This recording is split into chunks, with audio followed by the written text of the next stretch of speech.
सुख दुख झूठे, धन भी झूठा, झूठी मोह माया,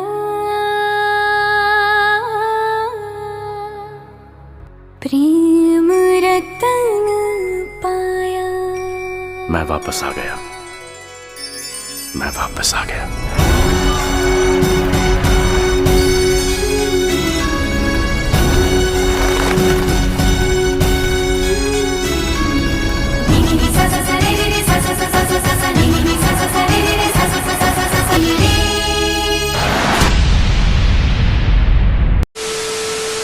और क्या हाल चाल है भाई लोग, अच्छे थे, अच्छे हो, अच्छे रहना। आज मैं उस कांड के बारे में बात कर रहा हूँ जिस कांड से पहले आप सभी के अंदर उसेन बोल्ट की शक्ति आ जाती है।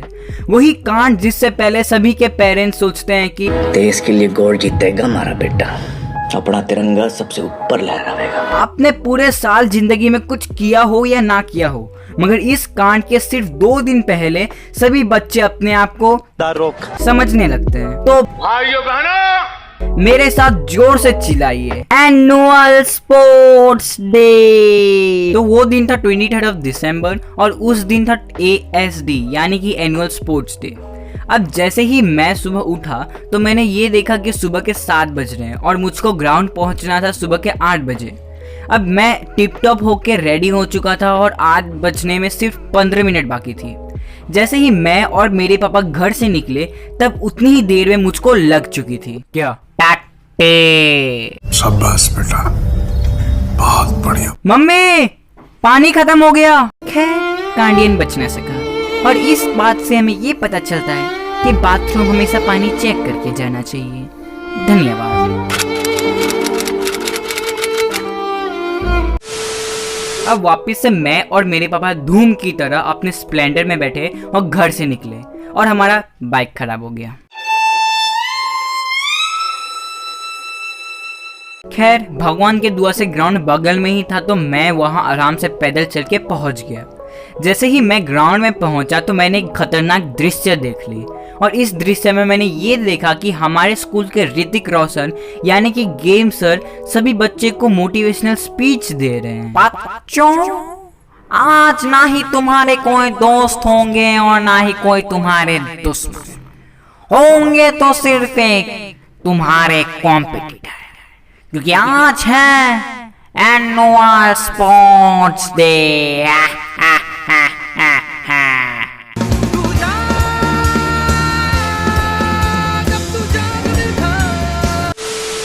In Osaka und in Peking. Es ist überhaupt hier insgesamt eine sehr fröhliche Angelegenheit. Und Daniel Bailey, Antigua, Barbuda, steht da. Dreimal Olympiasieger, 3-mal Gold und das ist Dämpfer.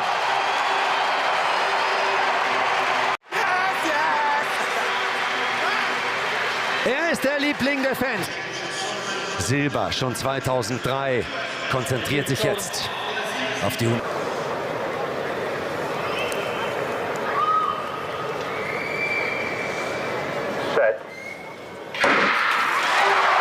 Asafa Paul ist der Schnellste aus den Blöcken. Jetzt kommt er und jetzt ist Usain Bolt.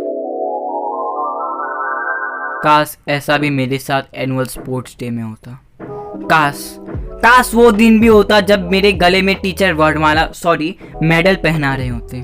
काश मेरे जिंदगी में भी वो पल होता जब पूरा स्टेडियम मेरे नाम से गूंज रहा हो, मगर ऐसा ना ही कभी मेरे साथ हुआ है और मुझको नहीं लगता कभी होने जा रहा है, क्योंकि असली में तो कुछ और ही हो रहा होता है। अपने चचेरे भाई को चोर पुलिस में हराने के बाद सबको लगता है कि वो कम से कम 6 गोल्ड मेडल तो जीतेगा ही, मगर बाद में अपनी असली औकात सबको पता चल जाती है। खैर तरह तरह के स्पोर्ट्स इवेंट स्टार्ट हो चुके थे, मगर मैं सब में फेल हो रहा था, यानी कि पहले राउंड में ही मैं बार बार आउट हो रहा था। मगर उतनी देर में मौसम बदल चुका था, जोरों जोरों से हवाएं चल रही थी, हर जगह युद्ध का माहौल हो चुका था, क्योंकि अभी होने वाला था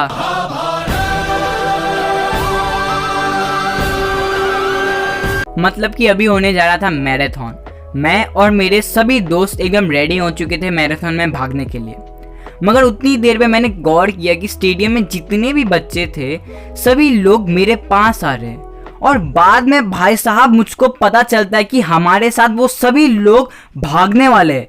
मतलब कि कुछ भी लिटरली मतलब कि 1 से लेकर 7 तक के जितने भी बच्चे थे वो एक छोटे से पतले से ट्रैक में हम सभी के साथ भागने वाले हैं। ये क्या कोई स्टेडियम में क्या कोई गौशाला खोल के रखा है क्या कि गाय बछड़े को खुला मैदान में घास खाने के लिए छोड़ दिया है और उनको बोला है टीचर लोग भागो। अब सिंपल सी बात है, अगर 500 से ज्यादा बच्चे एक छोटे से ट्रैक में एक साथ भागेंगे तो सब गिरेंगे ही ना। और हुआ भी कुछ ऐसा ही, सभी बच्चे एक साथ धड़ धड़ धड़ करके गिर रहे थे।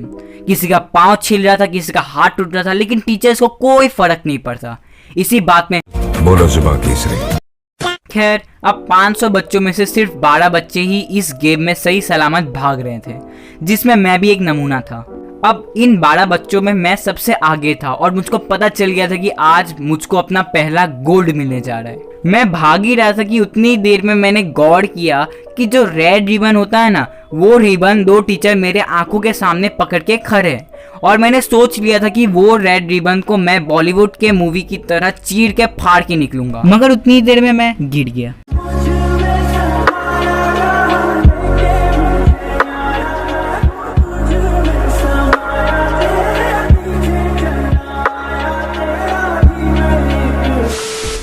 जब मैं गिरा तो मुझको इस बात का टेंशन नहीं था कि मैं कैसे गिरा, मेरा हाथ टूटा या मेरा पाँव। मुझको इस बात का टेंशन था कि मैं गिरा तो भाई गिरा कैसे। भाई साहब उस समय लिटरली मुझको सुपरमैन का फीलिंग आ रहा था, पूरा सुपरमैन की तरह उड़ते हुए मैं जमीन में गिरा था। और उतनी देर में सभी बच्चे मेरे से आगे निकल गए और मैं वो वाला रेस हार गया। अब स्पोर्ट्स डे खत्म हो चुका था और सभी बच्चे अपने अपने घर जा चुके थे, मगर मेरे पापा का कोई अता पता नहीं था। इसलिए मैंने एक टीचर के फोन से अपने पिताश्री को फोन लगाया। हेलो, हाँ पापा, आप आया नहीं, मैंने बोला था ना कि 2 बजे स्पोर्ट्स डे खत्म हो जाएगा। अच्छा, तुम वैन से नहीं आने वाला था क्या? एक काम करो ना, उधर कोई ऑटो रिक्शा पकड़ के आ जाओ। हसदे चेहरिਆਂ ਦਾ मतलब ਇਹ ਨਹੀਂ ਹੁੰਦਾ ਕਿ ਉਹਨਾਂ ਨੂੰ ਕਦੇ ਕੋਈ ਤਕਲੀਫ ਨਹੀਂ ਹੁੰਦੀ। ਉਹਦਾ मतलब ਇਹ ਹੁੰਦਾ ਕਿ ਇਹਨਾਂ ਨੂੰ ਤਕਲੀਫਾਂ ਨਾਲ ਡੀਲ ਕਰਨਾ ਹੁੰਦਾ।